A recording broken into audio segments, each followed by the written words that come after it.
Hi, my name's Phil. I like talking about politics. And in this evening's cabaret session, that old returning favourite, Boris Johnson, will be providing the entertainment as he claims that obesity is a bit of a problem for the youth of today and that it's all the Church of England's fault. Right then. But first, for daily political commentary, please click the subscribe button so you don't miss out.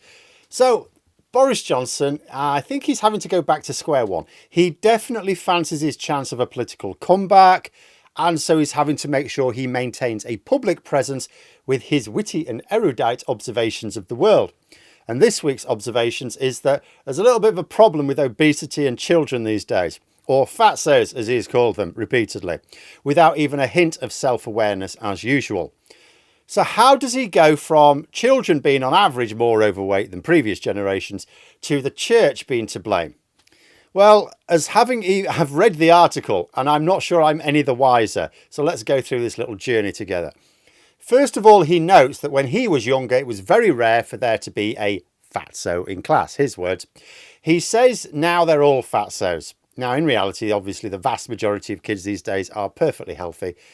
However, let's accept the basic premise that 2 or 3 generations ago, kids were much more likely to be a healthy weight. Now, there are 2 obvious reasons for this, and the church is neither of them. A combination of a more sedentary lifestyle and higher calorific intake. On the latter, Johnson seems to contradict himself multiple times.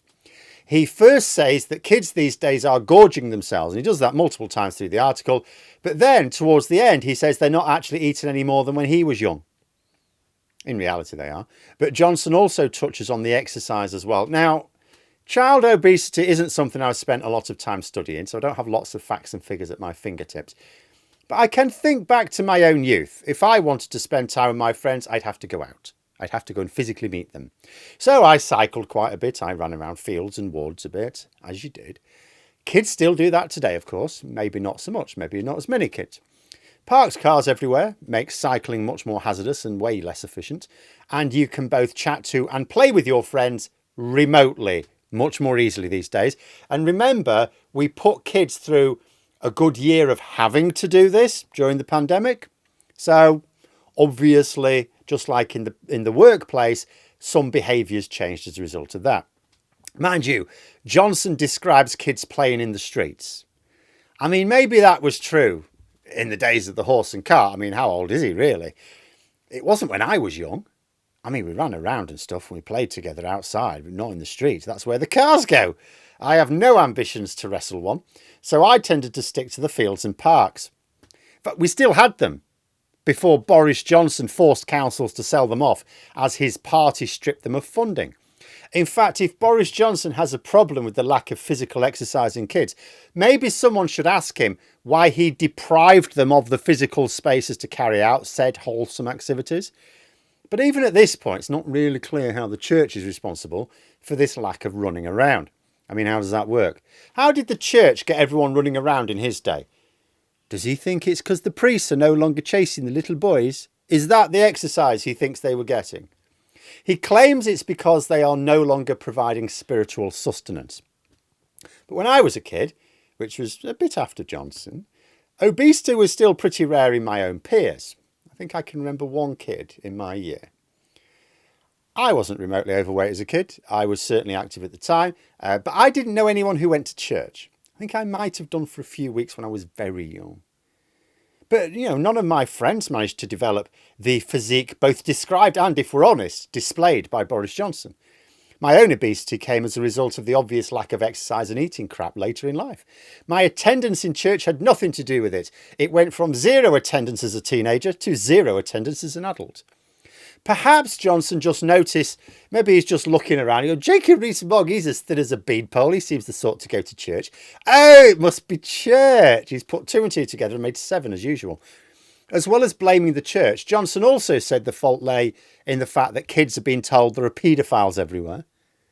I'm not sure that is the reason kids stop at home more. But if his suggestion is that people are being given, shall we say, a heightened sense of threat to their safety, whose fault is that then? He has engaged in that game as much as any Tory client journalist. And then look at the guy he's been promoting all year, Donald Trump. I mean, never mind paedophiles. He's protecting America from paedophiles, to be fair, by putting most of them in his government. He's been telling people, however, not to go out because someone might eat your dog. And during this long rant, in which it's quite clear that Boris Johnson is just grasping for reasons to tell the church to stop banging on about slavery, because that's his opening pitch. Oh, the church should fill the spiritual void instead of banging on about slavery reparations. Even though surely something like slavery and our role in it is fairly spiritual as well as anything else. But not once does Johnson actually say what he thinks the problem is. I mean, it might sound obvious, but nonetheless, if you're going to argue for why a particular problem exists, shouldn't you at least explain what you think the problem is exactly? And why does a man so obviously overweight as himself think that it's all right for him to, but it's also okay for him to criticise others for it? Not that he is criticising the kids themselves, to be fair. No, apparently it's the church's fault. Oh, and whoever keeps telling kids that there are paedophiles about. Even though, again, when I think back to my own youth, that was a big thing then as well, when I was a kid. We even had television adverts warning us to steer clear of strangers.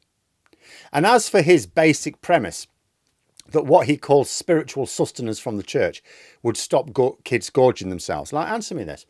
So, if a dose of church stops you wanting food, how come, in days gone by, when church attendance was very much more common, the way people dealt with it was by going home and immediately eating a Sunday dinner of Christmas-level proportions then?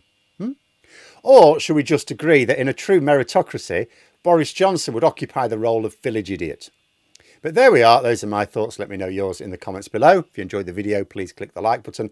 And if you'd like to support the channel further, you can join for memberships. Thanks for watching. Until next time, I'll see you later.